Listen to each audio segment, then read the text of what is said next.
Divas, welcome back for part 2 of our special election series, getting ready, getting voters ready, getting y'all ready to vote on November 5th or before November 5th, hoping that you learned something from Supervisor of Elections Alan Hayes last week. This week's special guest, and turns out she is in my tribe. She's my new BFF. Julie Marcus, Supervisor of Elections, Pinellas County. You know, I have a special connection to Pinellas County. Really excited to introduce her to the Deeper Dive audience. We will talk again about election preparation and what you need to know to have confidence in the results of the 2024 elections and all elections here in Florida. Please join us, Julie Marcus, Pinellas County Supervisor of Elections.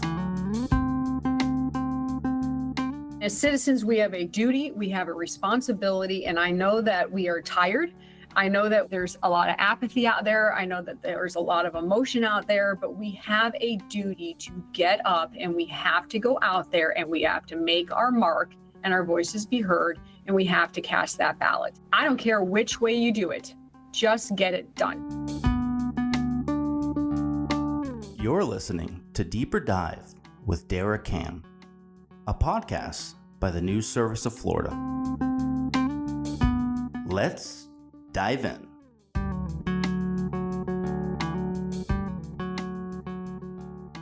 Divas, welcome back to Deeper Dive. We're doing a 2-part series on elections, and last week we had Lake County Supervisor of Elections Alan Hayes. He's one of my OGs. Now I've got one of my new Gs, Pinellas County Supervisor of Elections, Julie Marcus. And welcome to a Deeper Dive, Julie. I love it. Thank you. Thanks for having me. Thanks. You know, I got a special place in my heart for Pinellas. My daughter has lived down there for a number of years, so I go down there. It's kind of my home away from home, and I do love the Berg. So I know there's more to Pinellas than the Berg, but it's all about me. That's where I live. Yeah. I love St. Petersburg, so I totally get it. It's a great place to live. I hope to live there one day myself. And the reason that I wanted to have both of you on is, as you know, Lake County, very heavily Republican part of the state, deep red. But you in Pinellas County, you have a different makeup. I looked up your statistics this morning, and you've got, it's almost evenly split, 205,000 Democrats, 241,000 Republicans, 166,000 NPAs, and about 19,000 other. Does that sound about right? Yes, it does. Yes. So large-ish county with split. You also were a legislative aide, and you worked in the Supervisor of Elections office for 20 years. You were appointed by Governor DeSantis in 2020, and then you won election in 2020. I want to tell us a little bit about yourself and your experience with elections, and then tell me what you've seen change in terms of voter registration down there. Yeah, so I feel like I grew up doing this, been a part of elections. I actually started in 1999. I worked for Supervisor Dottie Ruggles, went out into the high schools as part of a college curriculum that I did through Dr. Susan McManus. And I kept in touch with the office. And then I worked for the legislature in the House while I was going to college for a couple of years. And then it was time to go on to a next phase. And I asked the elections office for a letter of recommendation. And instead of a letter, I was offered a position in December of 2001 to upstart a brand new department that never existed. After the 2000 election, they required a outreach voter education requirements in statute that had never been before. And I was asked to head that up. And so I started a department from scratch, did 1,100 events from January to October, teaching folks how to use what was then the touchscreen voting system in preparation for the 2002 gubernatorial elections. And then I just kept progressing. I became deputy in 2007 over a new number of departments, became chief deputy in 2012. And then when Deborah Clark retired, I did get the appointment in May, and then I did run for office and just won re-election in August. So It's been a journey, but it's been so much fun. I mean, I've seen elections just transform over time. And here we are today. And it's funny because when I was thinking about this talk that we were going to have today, I was like, how do I summarize where we're at with elections right now and the feel of it? And I can't. I'm a little warped. I think we all have to be warped working elections. And one of the things that I thought was just hilarious was, it was years ago, but I was on the interstate driving and I had to pull over because this was so funny to me. I mean, I was dying. So I looked up at a billboard, and Racetrack had this campaign, basically a billboard campaign. And it was beer because it's election season again. And I thought that was so funny. And that's kind of this, that's just how it is. You know what I'm saying? It's like, I just don't know how to explain. Like, you just need to either you think sit back and enjoy your beer because it's election season again, or you say, hold my beer. Right, you know what I mean? right, exactly. You know what I mean? So, well, we do have that shared trauma from the 2020, from the 2000 recount. I was up here working for the Associated Press at the time, going over to Gadsden County as they were doing their recounts there, and the Supreme Court here with the crowds and the mayhem, and it was quite an adventure in Tallahassee.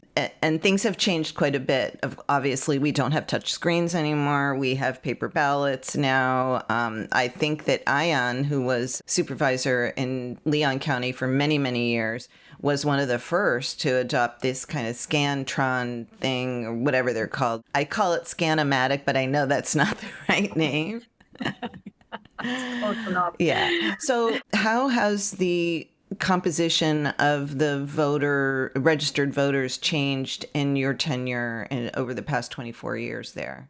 25 years. So Pinellas has always just been like this. We're like an outlier, like literally too. So we're a peninsula on a peninsula, right? But I think literally we are an outlier. So we've been this like very almost to the 100 mark of the difference between Republicans and Democrats in Pinellas County. And we've always had a pretty robust, no party affiliation group of voters. And it's been like that since I've been here. It's been very close, you know what I mean? Back and forth, and it's toggled back and forth. And then we did have a law change in 2023, and we implemented list maintenance procedures, and that took a lot of folks that had not participated in the last 4 years, and we sent them address confirmation final notices, and that significantly changed the statistics that you see in Pinellas County. So there was a huge increase in the number of registered Republicans. How many of those were brand new versus because of the list maintenance? I don't have those stats off the top of my head, but it has changed. But I still think Pinellas County, I still think there's a layer of that we're still a bellwether county. Pinellas has picked the president all but 2 times since 1963. So I still think that we are in, there's something to be said about Pinellas County's sophisticated voters. I think that they're very educated voters, and I think that they take their time. They're not necessarily straight ticket voters, and you see that in results from top of the ticket down. I always, when I'm doing election stories on election night, when I'm looking at statewide races, the first county I look at is Pinellas. And I often say, as goes Pinellas, that's going to be how the rest of the state goes. So I'm glad to hear you say that, because nobody cares what Dara Cam thinks, but people care what experts like you think. I consider myself an expert. It's just data. I mean, it's just stats, and it's more of how the nation goes. So I still think Pinellas County plays a role in how the nation goes. Right. That's true. It's not just the state. It is a bellwether in presidential elections, for sure. I always look, what were the 2 that didn't? Bush and Gore. And then honestly, I can't remember the other Okay. one. It's been a long time Yeah. since Pinellas has gotten Okay. it. So it hasn't been in the past couple. So No, no, okay. no. Well, I noted this when I was speaking with Supervisor Hayes the other day that we are recording this. The National Voter Registration Day was Tuesday, and so we are recording this week. This is going to be coming out a little bit far out from that. But you guys are very busy preparing for the November elections. I know the overseas ballots go out first. When do the mail-in ballots go out? And, he mentioned something to me because I always get a mail-in ballot. I travel. I go down to visit my daughter. I used to travel a lot on campaigns. Thank God I've paid my dues and I don't really do that anymore. I hear from you'll hear the frequent guest of the show, my dog Max, frequently makes himself heard as we're recording this. I always get a mail-in ballot, and he said, just to Dara, you might not like me saying this, but those are really expensive. You get a sample ballot in the mail. If you're not going to vote by mail, maybe don't ask for a mail-in ballot. And it hadn't really occurred to me. It made me feel pretty foolish because I cover elections since 2000. So I just want to make a mention to that. If you like to vote on election day and you know you're going to vote on election day, maybe think about not wasting the resources. What are your thoughts on that? Yeah, so that it's twofold for administrators, right? So yes, you have the budgetary side of that, but there's also the planning side of it. So, and this is something that that I'll speak to today at some point. I'm sure ad nauseum probably. But so what happens is that you, as election administrators, you're always looking at data. Your evidence-based thinking, your planners at heart. Like I annoy people because I want to know what my weekend plan is on Monday. You know what I'm saying? So right. I'm a planner at heart. And what we do is we look at the statistics. We look at how did people vote, not literally how they vote, but the method in which they voted, whether it's mail, in person, early, or on election day. And you're using that data to create an election plan. So if you have X number of folks who have requested mail ballots before an election, you say, okay, based on the past, 80 to 90% of those voters return those mail ballots during presidential elections, during gubernatorial, it's this, during primaries, it's this, and you're basing those percentages, and then you're planning for early voting and saying, okay, how many people turn out for early voting? Figure that out, and then what are we going to need for election day? So it's a planning concept. Resource allocations. It's resource allocations. Exactly. So if I have a lot of folks, like Pinellas County's been voting by mail heavily since 2008. Every general election since 2010, over 50% of voters vote by mail. So when we know that going into an election, that 50% plus in a general election are going to vote prior to early voting even starting. That helps us gauge what we need for the other two in-person concepts. So by requesting a mail ballot and then not using it, you're throwing the stats off, and yes, to your point, wasting the money. Okay, Mark Early, my apologies. I like to vote in person on election day. I can walk to my precinct. It's in my neighborhood. I see my neighbors there. So I'm going to act accordingly. Thank you. But when do they start going out in the mail? Yeah, so our military and overseas voters, of course, need the biggest nod for all that they do, just help protect our country and our freedoms. So our military voters and overseas voters get their ballots mailed to them starting September 20th. The deadline federally and state is 45 days prior to the election for any federal election, but we do that here in Pinellas for every election. And then all of us here domestically will get their ballots mailed to them in Pinellas October 1st. Now that changes from county to county. There's like a window of time that you can mail out ballots, but for us, it'll be October 1st. If I may, October 1st is our mail day in Pinellas. So that means that if you don't get your ballot by like Saturday, you need to be picking up the phone on Monday and asking why. So we had a massive voter law that changed in regard to mail ballots. in 2021 with Senate Bill 90. And it basically said every mail ballot request that was on file had to be wiped out in December of 2022. So we, again, as a planner, that was significant because all of your data is gone. And then voters, most of the time, because they have lives, they have jobs, they have kids, they have all this stuff going on, and they're just not paying attention. So going into 2023, you had, some municipal elections, but the vast majority of voters weren't voting. Then if you take the presidential preference primary that we had in 2024 in March, you had one party that was voting for a presidential nominee.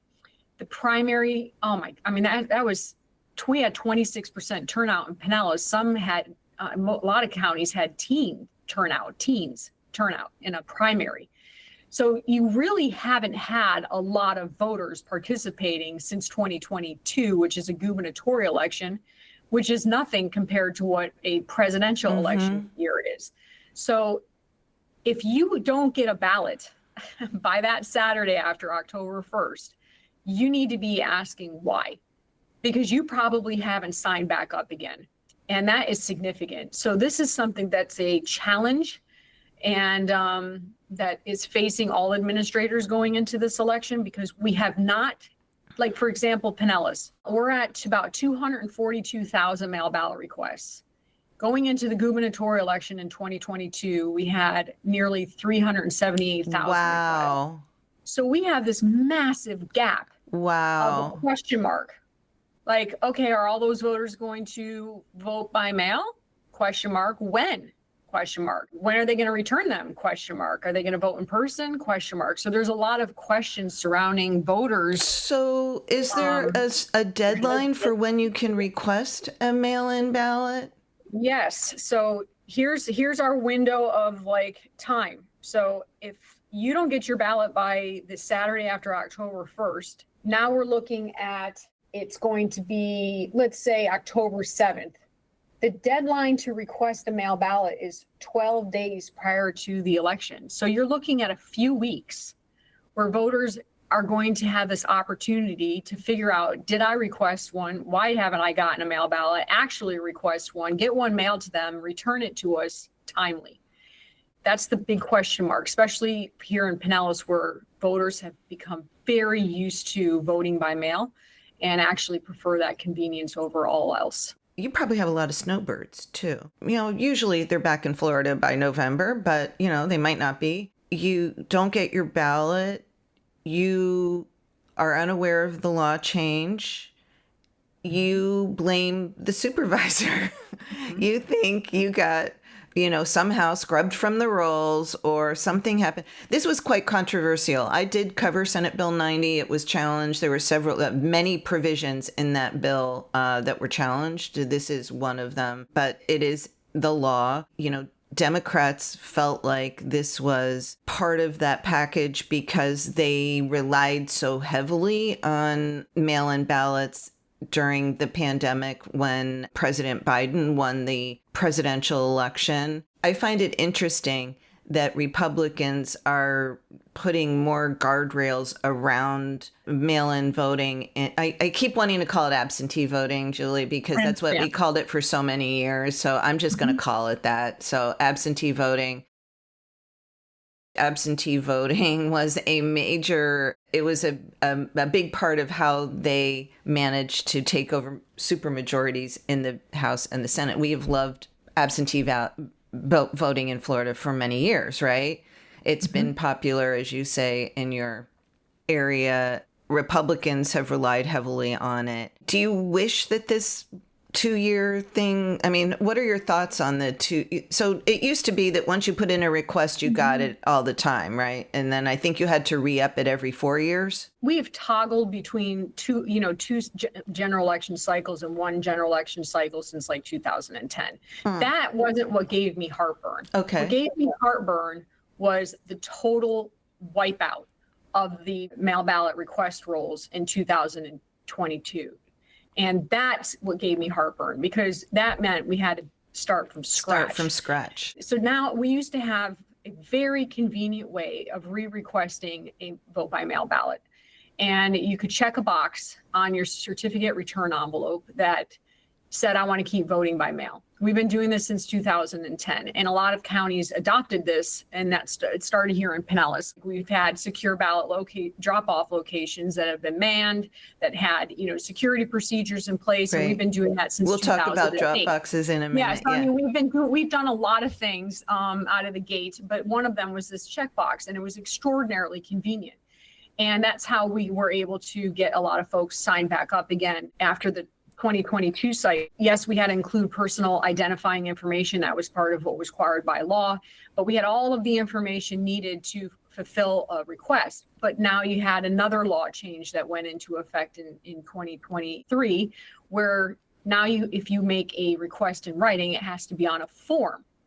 So with that change, so these little micro changes, that completely wipes out the opportunity for us to put the checkbox on the envelope moving forward, because I can't stick a form that needs to be in English and Spanish on an envelope. It's just not possible. So it's going to make it even more difficult moving into the 2026 gubernatorial elections. Feel free to tell me if it's a question that you don't want to answer, but do the supervisors have been quite vocal in pushing back against some of the proposals in the legislation, in different pieces of legislation that they think is not workable for them or will make it more difficult for people to vote? I've been covering this, as we've said, I've said it a million times already, even in this discussion, for many years. Republicans, Democrats, NPAs, every supervisor of election that I have ever met, I really wish these offices were nonpartisan, to be honest, because they all really want people to vote, and they want to help people to vote, and they want the vote results to be accurate, and they want people to have faith in the system. And so I'm saying I'm preaching to the choir here for sure. But what do you think about these extra steps? Do they end up helping voters or hurting voters? Are they making the system more secure? What are your thoughts on that? I've always been a person who believes in balance. So you have to balance access with integrity, and neither at the expense of the other. So you cannot just have a system where it's open the floodgates, everything is good, it doesn't matter, we're not going to check anything, everything, you can't have that. But you also can't have it where the gates have so many locks and chains and barriers that nobody can get in. So there has to be a balance. And I feel that any legislative session needs to consider both of those things when moving forward with legislation. So I have always been an advocate of thoughtful, deliberate, moderated approaches to changes, always keeping in mind people have the right to vote, but we also have to protect the integrity of it so that people have confidence in the process. So that's always been my position going into session when we look at laws to change. Well put. What is your biggest challenge going into the November election? I talked about the mail ballot situation, so I'm not going to repeat that. But I think going into any presidential election, probably information. Information's the biggest challenge. So Florida is a transient state. People are moving in and out. In a presidential year, you usually have a lot of new voters who haven't even been exposed to a concept, from the get-go, and then you have a lot of voters going into 2024 where the landscape looks a lot different than even 2020, no less 2022.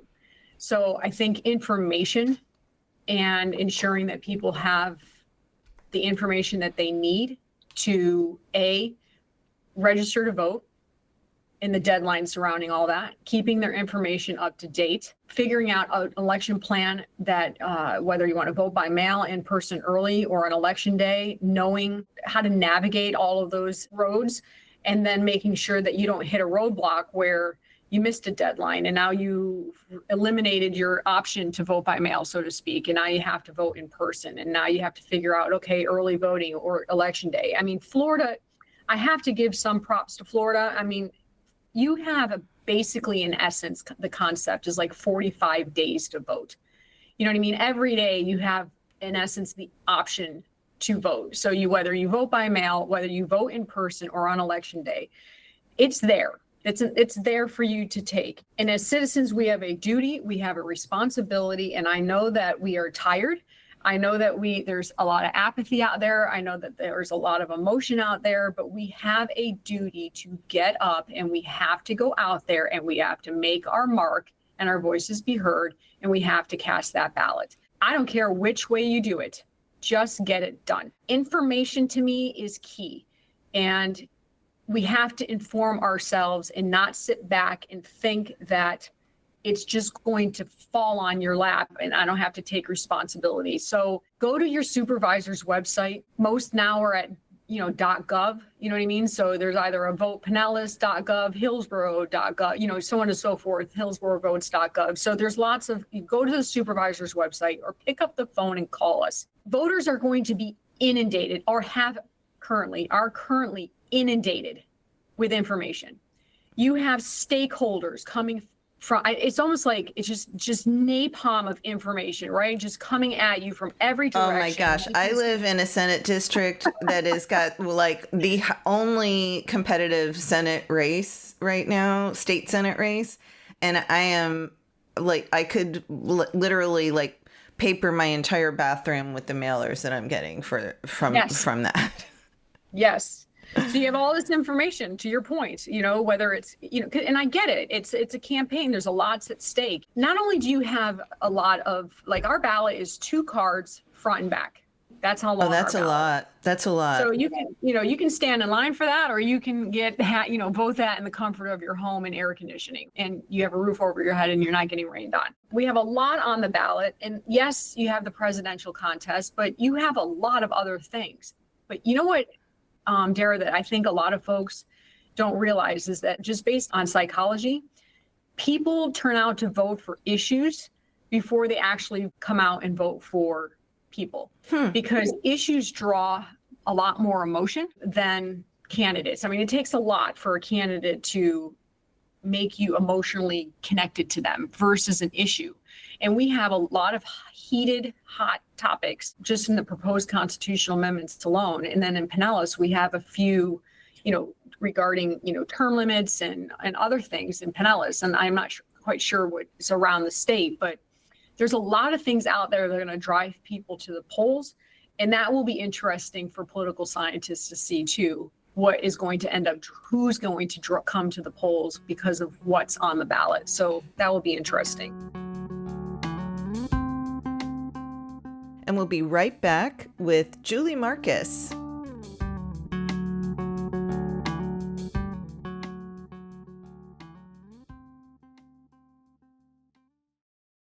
At Tampa Electric, we're proud to provide 99.9% service reliability in blue skies and gray. We're modernizing our grid to increase resilience for the families and businesses that depend on us every day. Year-round, we harden our system against extreme weather by burying power lines, maintaining line clearance, improving substations, and upgrading systems to restore power faster. Because the work we do now means reliable power for a bright future. Learn more at tampaelectric.com/reliability.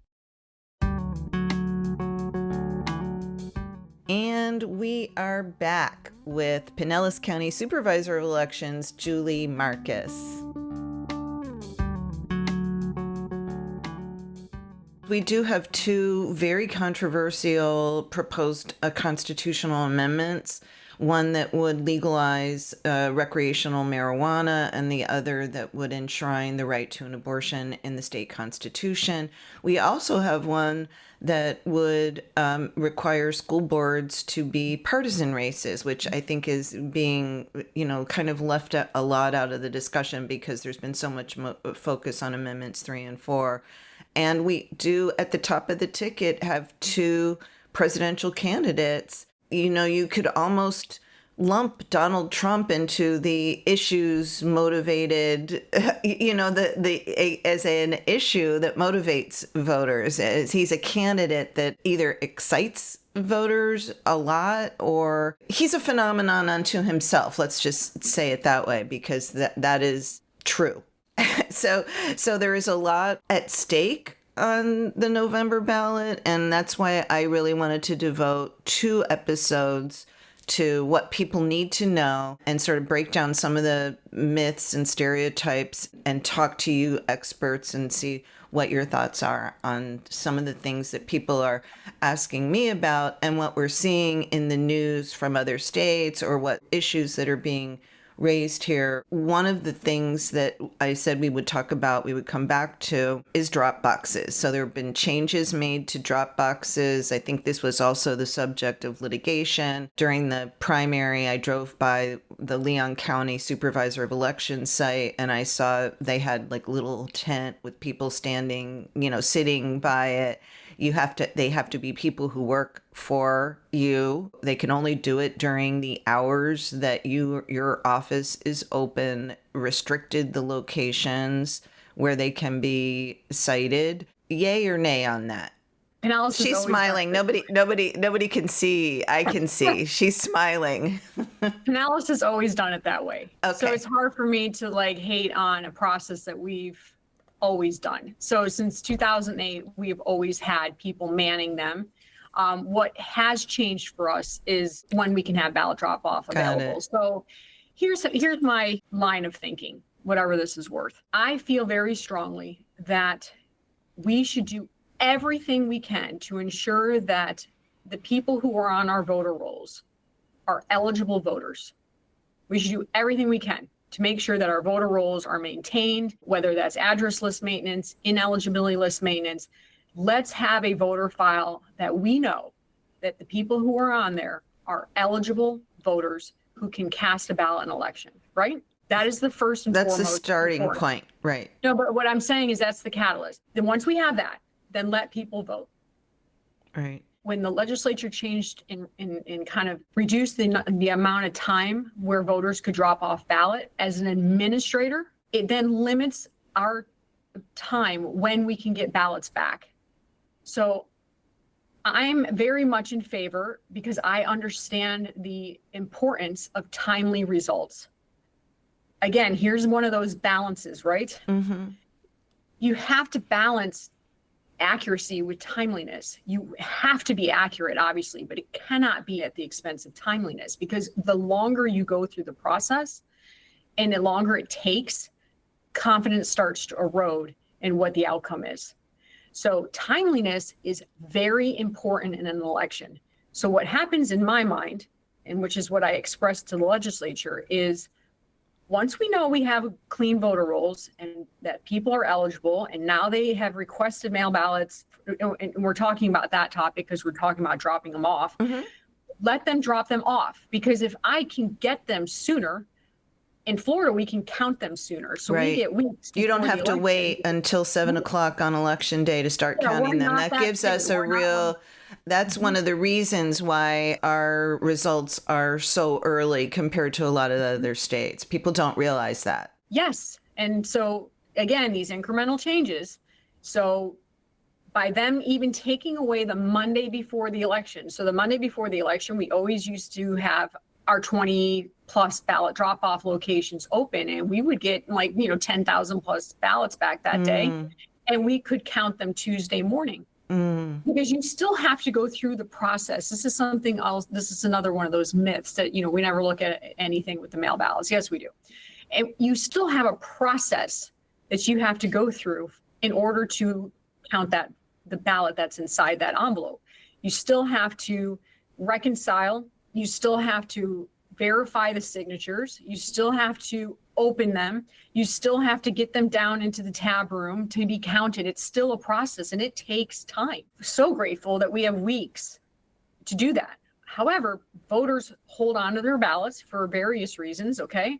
And the later we get them in the process, you still have to go through all these steps. But when you're later in the process, now you're crunching the hours, okay? So it's election day and you're crunching, trying to get as much done as humanly possible. So what we could count now, election morning, we're not getting until later in the day, if not in the evening, and we can't start the process until election night.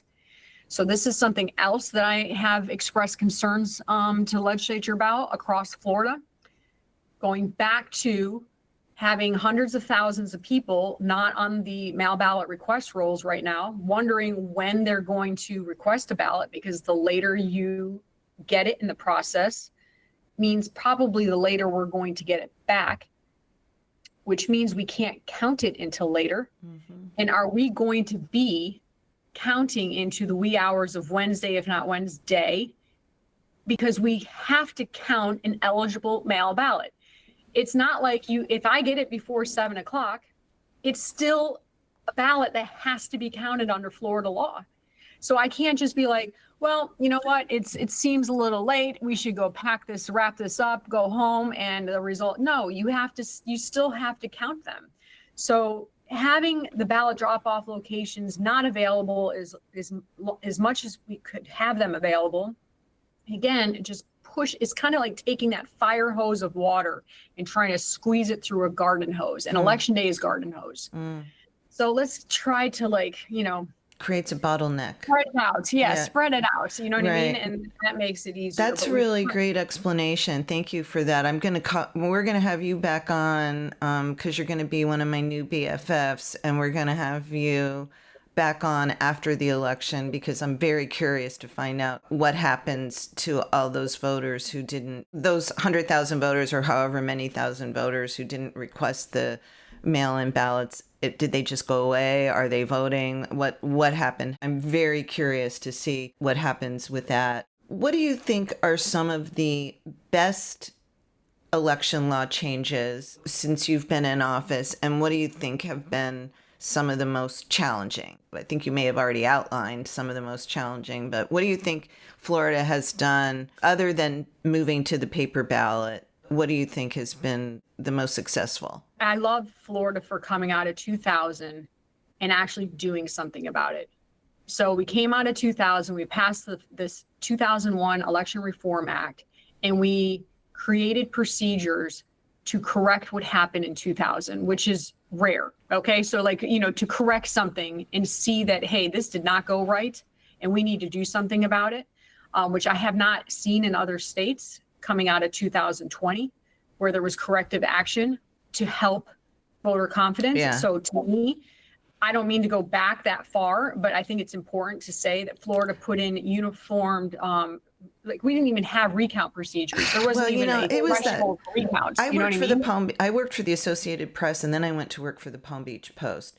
And that picture of the Palm Beach County canvassing board member, I think it was a judge, with the magnifying glass up to his eye, trying to figure out the hanging chad. I mean, it was, many reporters now were not even born, I guess, when this happened. But that, if you were around then, it's emblazoned on your brain, you never want to have to go through that again, because it's voting. I mean, it's the bedrock of our governing system, right? So, yeah, they did make significant changes in response to that debacle. They got, they had uniform procedures for recounts. They had threshold for recounts. They got rid of the absentee excuse. So you had no excuse vote by mail. So right. You had that. You had a lot of administrative side changes to make sure that there was uniformity and, marking ballots, so on and so forth. And yes, we went to touch screens, but then Florida recognized that, to their credit, I mean, that was potentially problematic in the sense that voters felt there wasn't something tangible that they could touch, that they could see after an election, that they could say, hey, how did this really go down? Because I'm just touching this and I got to trust that it works. And in 2007, we got rid of the... and remember, excuse me again for interrupting, but remember back then, that was like cell phones, and there was no iPad, there was no iPhone. So touch screens was a relatively novel technology that people didn't have in their homes. So it created a trust issue. Yes. And they recognized that in Florida, which, yes, it was difficult to implement a brand new voting system in a presidential election year in 2008. Yes.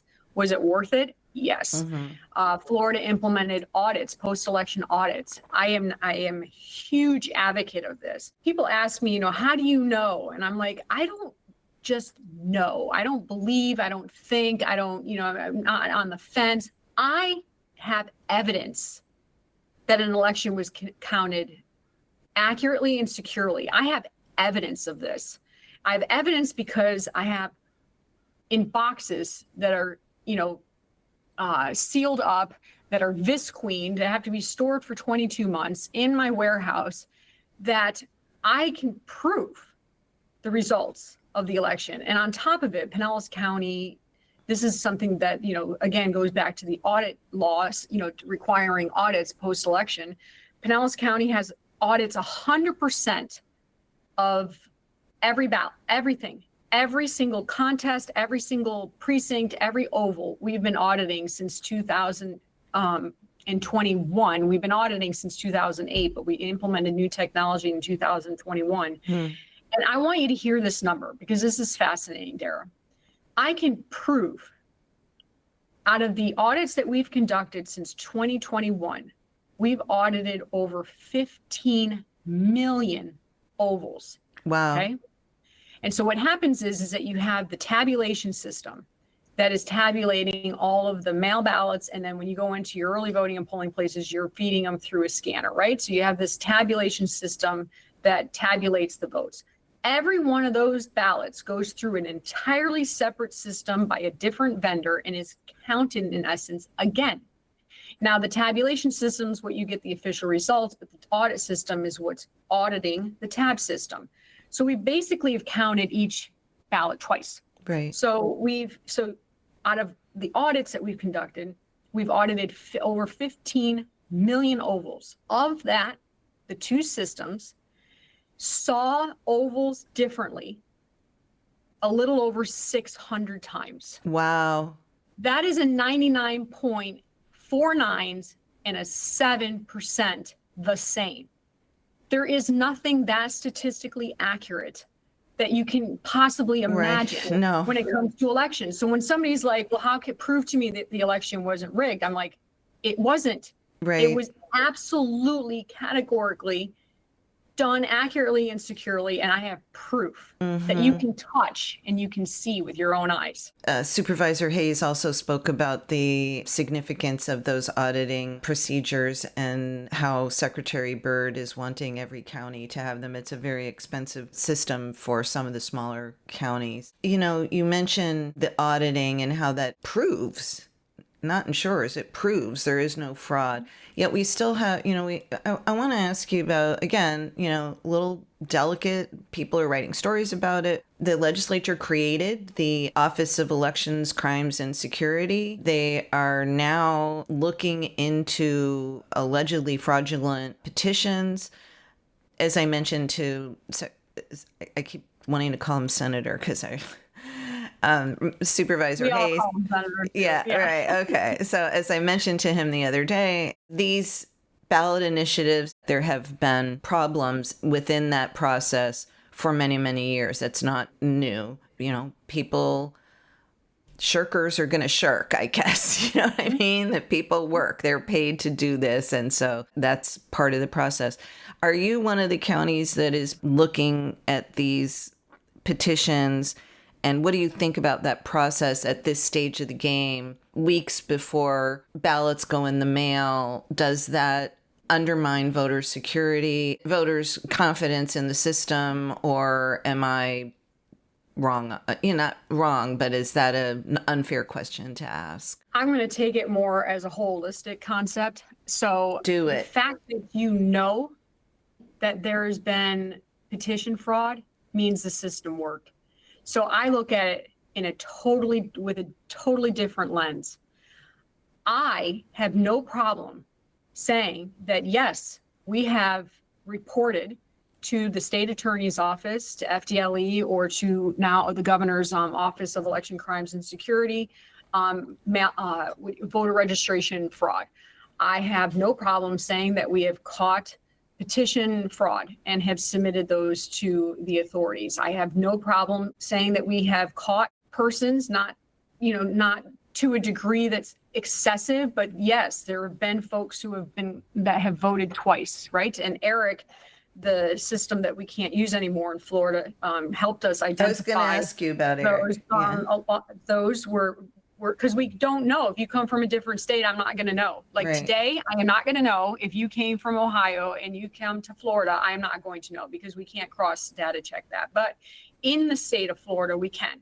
So we're all connected to the same database, and we are able to identify in-state double, meaning you can prevent that in-state, but it's impossible to now do it out-state because we don't have Eric anymore. What I'm getting at is the whole concept of election fraud is not a new concept to election administrators. This is something that we've always been on lookout for.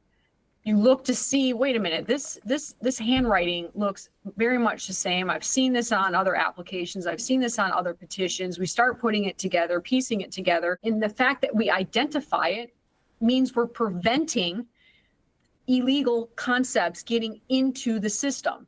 So to me, the idea that we find it means it didn't enter into the legal part of the process. It stayed in its box, and we were then able to submit it to the proper authorities for prosecution.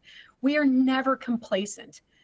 There's always new technology that's coming for every election that we conduct. And I think that when we say that this was the most secure election ever conducted, and then the next election we're like, no, this was the most secure, that's because there's new technology, there's new systems in place where we have this like over heightened awareness, especially because you have cybersecurity, you have physical security. I mean, for the love of God, I mean, I know I'm kind of like going down into Allison's rabbit hole here, but like we've had to train our people on how to use Narcan. You know what I'm saying? Wow. So it's like, like what I mean is that, the cybersecurity, physical security, protecting the integrity of the process is always at the forefront of our minds, because if we do not have confidence in this process that is so sacred, nothing will matter. If we are not on top of things, if we are not looking for ways to improve processes at every step of the way, then our voters are going to they're just going to not care because they just don't believe in it, and it's then going to just wither away. And I feel so strongly about protecting our republic, and voter confidence is absolutely necessary for that. So I have to take it more holistically, from the beginning of voter registration all the way until the end, till we certify and audit the election. Every single step of the way, we must look at ways to protect the process, but not, like I said at top, but not at the expense of access. Well, those are all my questions. And I wonder, is there anything that you'd like to let Floridians know that we haven't touched on yet? I want Floridians to know that they're going into an election. There is a lot of things that are, again, I want to encapsulate our conversation. Yes, there is a lot of stuff out there. There's a lot of emotion. There's a lot of information. And you're going to have to weed through that.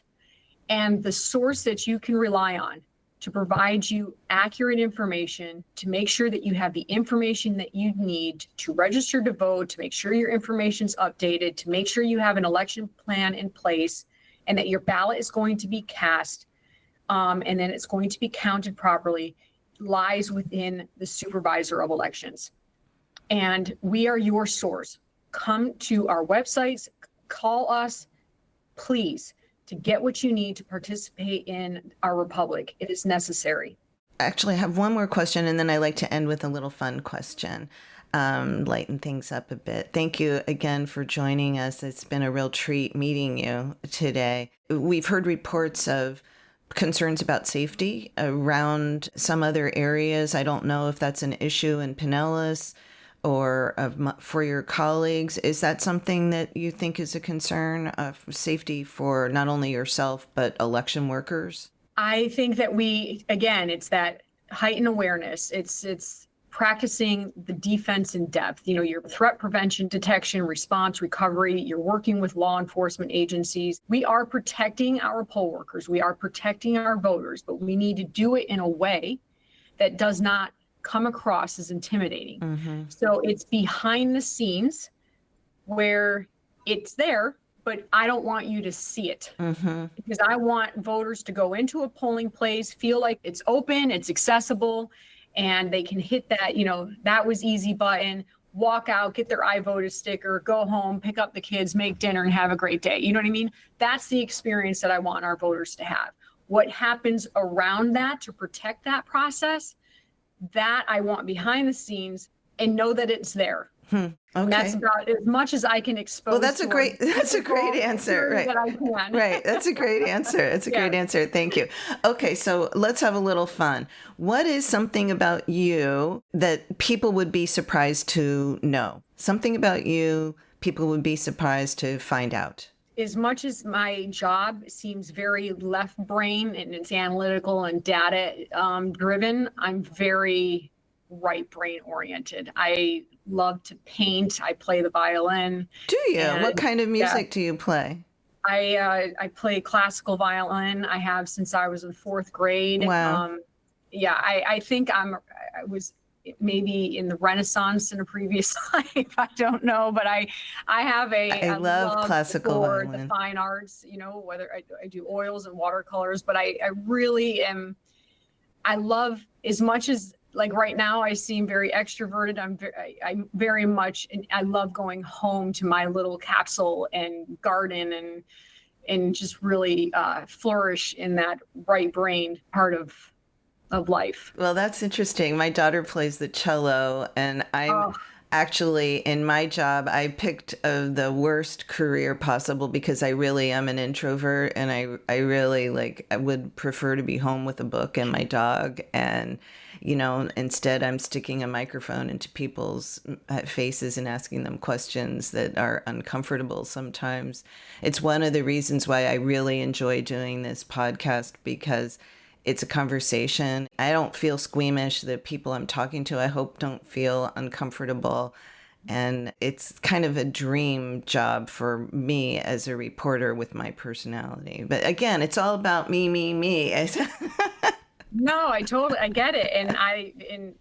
And we have a kinship. I love dogs. I have my Mason, who has to go to the dog sitter because we're in election mode right now. But Mason, I